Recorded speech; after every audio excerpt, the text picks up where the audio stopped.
Goodness, I do not like being in front of the camera, but I guess I better get used to it at least for the next couple of weeks of fundraising. So, thank you for visiting this page. My name's Rebecca. I am an academic. I work as an ethnomusicologist. I teach at university. I live in the Boston area, and I'm a certified yoga teacher. I got my certification back in 2011 and have been teaching off and on both here and Indonesia, where I lived for 10 years, believe it or not. Um, and I've gotten a lot out of the practice. I've had moments of frustration and disappointment in the practice, especially in how particular aspects of the practice have been, in my humble opinion, overemphasized, especially here in the US. I think the most rewarding and beneficial yogic practice relies on personal intuition, knowing what your body needs and what's going to make you feel whole today. And that's a difficult thing to convey in a class full of drop-ins in a crowded yoga studio in a metropolitan setting. But anyway, so that's off my yoga soapbox for the second. Um, the thing that I want to convey in this sort of overview video is why I am asking for support.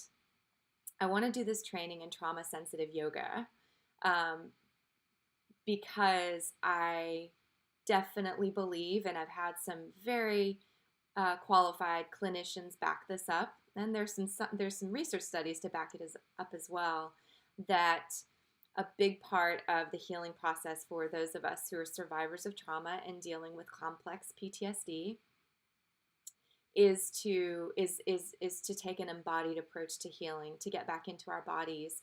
There's often this disconnect that happens between our mind and bodies when we experience violence. It's a form of self-protection, but it also means that we have all this residual pain and grief and suffering that we physically feel, and it makes us feel disconnected, or we want to disconnect from that.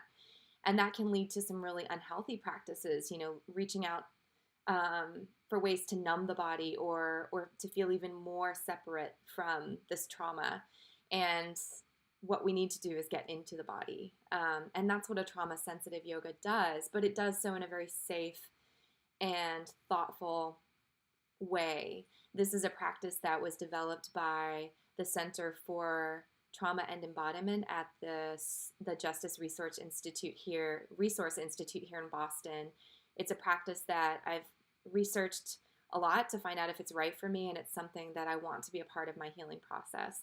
More importantly, though, a big part of recovery from trauma is translating that trauma into a tool, either for self-discovery, or in my case, it's a tool that I want to use to offer support, to offer,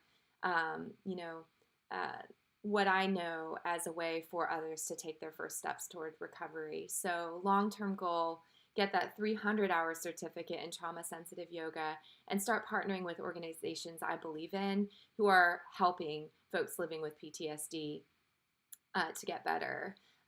Folks who are from historically disenfranchised communities and who aren't getting all of the resources they need yet. So, this is not an easy process. It's not a one size fits all journey to healing, but it's something that I really believe can be a supportive and additional healing modality for those of us who are struggling with trauma. But in order to pass along what I learn, I have to do the training first. And in order to do that, I need help. I need help from you, not just the financial support, which, believe me, is very important to this junior faculty member in a very expensive city, but I need the support of knowing that there is a community out there that wants this for me, that is there for me. Those of us with complex PTSD often isolate because it feels, again, safe. We don't want to be exposed to others, but we need community if we're really going to get better. So I need you. I need your support, and I will take any kind of support you can provide. It's all very, very much welcomed.